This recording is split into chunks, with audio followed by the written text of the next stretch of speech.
सारस और केकड़ा की कहानी। बहुत समय पहले की बात है। एक घने जंगल के बीचों बीच एक बहुत ही सुंदर झील था। उस झील में बहुत सारी मछलियां और केकड़ा भी रहता था। वो सब बहुत खुशी से मिलजुल कर रहते थे। लेकिन हर रोज उस झील के किनारे एक सारस आकर मछलियां पकड़कर अपना पेट पूजा करता था। जब भी सारस झील किनारे आ पहुंचता तब सारे मछलियों के बीच भागा दौड़ी शुरू हो जाता था।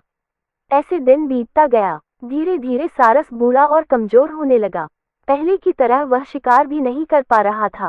सारस बहुत दुखी होकर झील किनारे बैठ गया। सारस का ये हाल देखकर झील की मछलियां बहुत खुश हुई। सारे मछली सारस के सामने तैरने लगे, पर सारस ने उन्हें कुछ नहीं किया, सिर्फ बैठा रहा। ऐसे कुछ और दिन बीत गए।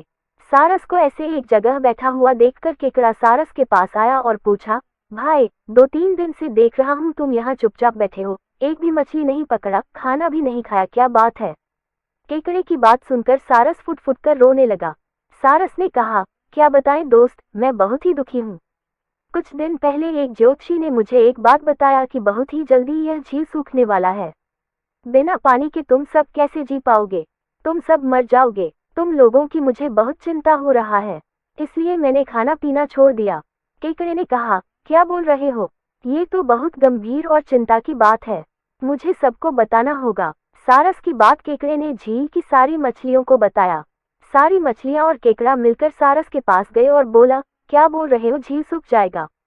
तब हम सब कहाँ जाएंगे, क्या करेंगे? कोई तो उपाय होगा ना बचने का। हम सब ने तुमको हमारा दुश्मन समझा, पर तुम तो हमारे दोस्त निकले। हम लोगों की चिंता के कारण तुमने खाना पीना छोड़ दिया। दोस्त, अब तुम ही कोई उपाय बताओ। सारस ने कहा, अच्छा लगा सुनकर कि तुम सब ने मुझे दोस्त माना है। एक उपाय है, कुछ ही दूर पर एक तालाब है। अगर तुम लोग चाहो तो मैं एक एक करके तुम लोगों को वहां छोड़ सकता हूँ। सारे मछली मान गए और कहा, ठीक है, ठीक है। तालाब में पहुंचाने के लिए अगले दिन से सारस एक एक मछली को अपने चोंच पर लेकर जाना शुरू किया। ऐसे कुछ दिन बाद केकड़े की बारी आई। सारस केकड़े को लेकर रवाना हुआ। कुछ दूर जाने के बाद केकड़े ने सारस को पूछा, भाई, ये तालाब और कितना दूर है? केकड़े की बात सुनकर सारस हंसने लगा और कहने लगा, तालाब? कैसा तालाब? यहाँ कोई तालाब नहीं है। मैं तो खाने के लिए तुम सबको यहाँ लेकर आ रहा हूँ। इतने दिनों से मछली खा खा कर बोर हो गया हूँ, आज बहुत मजा आएगा तुमको खाकर। आसपास देखो, तुम्हारे सारे दोस्त की हड्डियाँ। अब तुम्हारी बारी है। ये बोलकर सारस एक बड़े से पत्थर पर आकर आ बैठा। सारस की बात सुनकर केकड़ा बहुत गुस्सा हो गया और अपने आप को बचाने के लिए अपने दोनों हाथों से सारस का गला दबा दिया और कुछ देर बाद सारस मर गया। फिर केकड़ा अकेले झील वापस आ गया और बाकी मछलियों को सारस के चाल के बारे में बोला और कैसे उसने सारस को मार डाला ये भी बताया।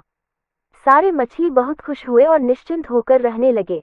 शिक्षा, इस कहानी से हमें ये सीख मिलती है कि हमें हर काम सोच समझकर करना चाहिए और किसी की बातों में नहीं आना चाहिए। स्टोरी अच्छी लगी हो तो कमेंट करके जरूर बताएं और चैनल को सब्सक्राइब करें ऐसे ही स्टोरी देखने के लिए।